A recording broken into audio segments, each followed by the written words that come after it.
സംസ്ഥാനത്ത് 4 മെഡിക്കൽ കോളേജുകളിൽ പുതിയ തസ്തികകൾ സൃഷ്ടിക്കും. 180 തസ്തികകളാണ് സൃഷ്ടിക്കുക. ഇത് സംബന്ധിച്ച ഫയൽ ആരോഗ്യവകുപ്പിനും ധനവകുപ്പിനും നൽകി. എന്നാൽ ആരോഗ്യവകുപ്പിന്റെ തസ്തിക നിർദ്ദേശം നേരത്തെ തന്നെ ഉള്ളതാണ് എന്നാണ് KGM-CETയുടെ വാദം. മെഡിക്കൽ കോളേജിലെ അധ്യാപകരുടെ ഒഴിവുകൾ നിർത്തണം എന്നതുൾപ്പെടെയുള്ള ആവശ്യങ്ങൾ ഉന്നയിച്ച് KGM-CET ഇന്ന് സംസ്ഥാന വ്യാപകമായി പ്രതിഷേധിക്കുകയാണ്.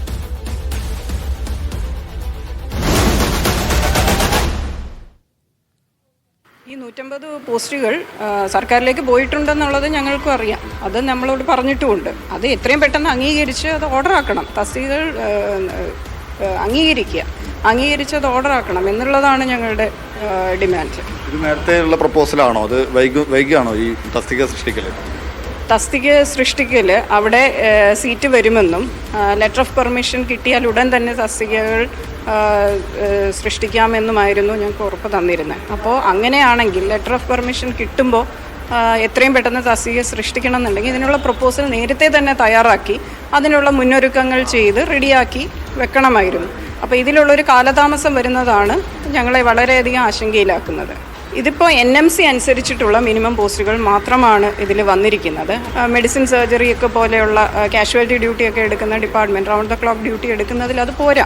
തിരുവനന്തപുരം മെഡിക്കൽ കോളേജിലാണെങ്കിലും 3500ഓളം ബെഡുണ്ട്. 1000 മതി NMC അനുസരിച്ച്. അപ്പോൾ അതിനുള്ള സ്റ്റാഫ് പോരല്ലോ. ഈ പേഷ്യൻസിനെ ഇത്രയും നോക്കണം എന്നുണ്ടെങ്കിൽ പേഷ്യൻറ്റിൻ്റെ അനുപാതം അനുസരിച്ച് തന്നെ ഡോക്ടർമാരുണ്ടാവണം.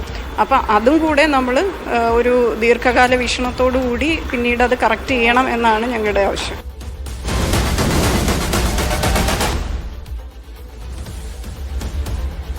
ഷിജോ കുര്യൻ വിവരങ്ങളുമായി ചേരുന്നു. ഷിജോ, ഈ പുതിയ തസ്തികകൾ സൃഷ്ടിച്ചുകൊണ്ടുള്ള ഫയൽ ആരോഗ്യവകുപ്പ് ധനവകുപ്പിന് കൈമാറാതെ എത്ര നാളായി പിടിച്ചു വെച്ചിരിക്കുകയായിരുന്നു?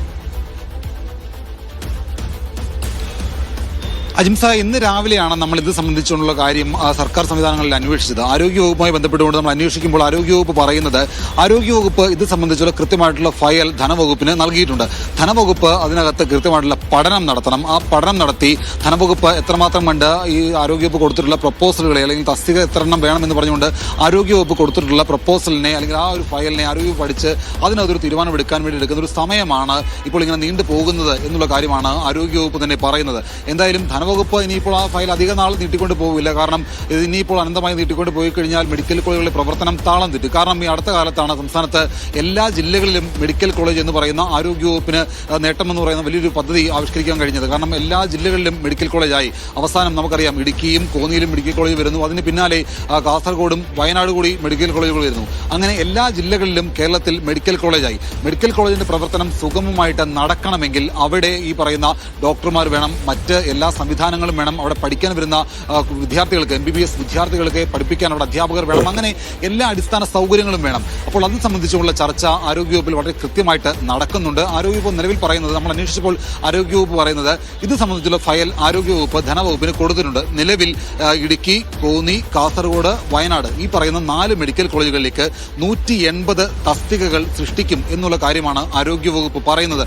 ഇതിൽ ബഹുഭൂരിപക്ഷം തസ്തികകളും വയനാടും കാസർഗോഡുമായിരിക്കും. അതിൽ കുറച്ച് മാത്രമേ ഇടുക്കിയിലേക്കും കോന്നിയിലേക്കും നൽകുകയുള്ളൂ. കാരണം ഇടുക്കിയിലും കോന്നിയിലും ഇപ്പോൾ തന്നെ അത്യാവശ്യം തസ്തികകൾ സൃഷ്ടിച്ചു എന്നുള്ള കാര്യമാണ് ആരോഗ്യവകുപ്പ് പറയുന്നത്. എന്തായാലും ഇത് സംബന്ധിച്ചുകൊണ്ട് ധനവകുപ്പ് എപ്പോഴാണോ അന്തിമ തീരുമാനമെടുക്കുക അതിനുശേഷം ആ ഫയൽ വീണ്ടും ആരോഗ്യവകുപ്പിലേക്ക് വരും. അതിനുശേഷം മന്ത്രിസഭാ യോഗത്തിൽ വെച്ച് മന്ത്രിസഭാ യോഗം ഇതിന് അംഗീകാരം കൊടുക്കുമ്പോൾ തന്നെയായിരിക്കും അന്തിമമായിട്ടുള്ള ഒരു ചിത്രം ഇതിനകത്ത് തെളിയുക. എന്തായാലും അത് എത്രയും വേഗം വേണം എന്നുള്ള ആവശ്യമാണ് KGM-CET മുന്നോട്ട് വെക്കുന്നത്. എന്തായാലും സർക്കാർ സംവിധാനങ്ങൾ പ്രവർത്തിക്കുന്നത് ചില ചട്ടങ്ങളുടെയും കാര്യങ്ങളുടെയും അടിസ്ഥാനത്തിലാണ്. പക്ഷേ KGM-CET എന്ന് പറയുന്ന സംഘടന പറയുന്ന കാര്യത്തിനനുസരിച്ചുകൊണ്ട് തന്നെ സർക്കാർ സംവിധാനങ്ങൾ അല്ലെങ്കിൽ ആരോഗ്യവകുപ്പിന് അവർ പറയുന്ന മുഴുവൻ തസ്തികയും സർക്കാരിന് സൃഷ്ടിക്കാൻ കഴിയുകയില്ല. അപ്പോൾ NMCയുടെ നോംസ് പ്രകാരമുള്ള തസ്തികയാണ് നിലവിൽ ആരോഗ്യവകുപ്പ് സൃഷ്ടിച്ചിരിക്കുന്നത്. അതിനകത്താണ് ധനവകുപ്പിന്റെയും മന്ത്രിസഭയുടെയും അംഗീകാരം വേണ്ടത്.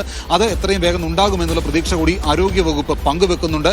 പക്ഷേ അപ്പോഴും KGM-CET പറയുന്നത് രോഗികൾക്ക് ആനുപാതികമായിട്ടുള്ള തസ്തിക വേണം. 180 എന്ന് പറയുന്നത് NMCയുടെ ക്രൈറ്റീരിയയിൽ വരുന്ന ഒരു ഭാഗമാണ്. അങ്ങനെ പോരാ എന്നുള്ളതാണ് NMCയുടെ ഈ പറയുന്ന KGM-CETയുടെ ആവശ്യം. KGM-CET പറയുന്ന മുഴുവൻ കാര്യങ്ങളെയും അംഗീകരിച്ചുകൊണ്ട് മുന്നോട്ട് പോവുക എന്ന് പറയുന്നത് ആരോഗ്യവകുപ്പിനെ സംബന്ധിച്ചിടത്തോളം പ്രയാസമുള്ള കാര്യമാണ്.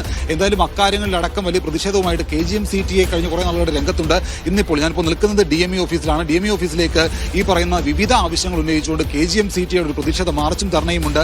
ഇതിനകത്ത് അവർ പറയുന്നത് പോലെ തസ്തിക സൃഷ്ടിക്കുക, അധ്യാപക പുനർവിന്യാസം ഒഴിവാക്കുക, അവർക്ക് നൽകാനുള്ള ശമ്പള കുടിശ്ശിക നൽകുക, DA കുടിശ്ശിക നൽകുക, അങ്ങനെ വിവിധങ്ങളായിട്ടുള്ള ആവശ്യങ്ങൾ ഉന്നയിച്ചുകൊണ്ടാണ് KGM-CETയുടെ പ്രതിഷേധം. എന്തായാലും തസ്തിക സൃഷ്ടിക്കുമെന്നുള്ള കാര്യത്തിന് ഇതിനകത്ത് ഉറപ്പായിട്ടുണ്ട്. അതിനകത്ത് ധനവകുപ്പിന്റെ തീരുമാനമാണ് നമ്മൾ കാത്തിരിക്കുന്നത്. ധനവകുപ്പിന്റെ തീരുമാനം ഉടൻ തന്നെ ഉണ്ടാകും. ഫയല് ധനവകുപ്പിലേക്ക് പോയിട്ടുണ്ട്. ധനവകുപ്പിൽ നിന്ന് ഫയല് മന്ത്രിസഭയ്ക്ക് മുമ്പാകെ വരുന്ന മുറയ്ക്കായിരിക്കും തസ്തിക സൃഷ്ടിക്കുക. എന്തായാലും അത് അധികകാലം നീട്ടിക്കൊണ്ടു പോകാൻ കഴിയുകയില്ല. കാരണം അടുത്ത കാലത്താണ് സംസ്ഥാനത്ത് പുതിയ 2 മെഡിക്കൽ കോളേജുകൾ കൂടി കേന്ദ്രം അംഗീകാരം നൽകിയത്. നാഷണൽ മെഡിക്കൽ കൗൺസിലിന്റെ അംഗീകാരത്തോടു കൂടി വയനാടും കാസർഗോഡും മെഡിക്കൽ കോളേജ് വന്നു. അവിടെ ഇനി ഇപ്പോൾ രോഗികൾക്ക് ആവശ്യമായിട്ടുള്ള എല്ലാ ക്രമീകരണം ഒരുക്കണം.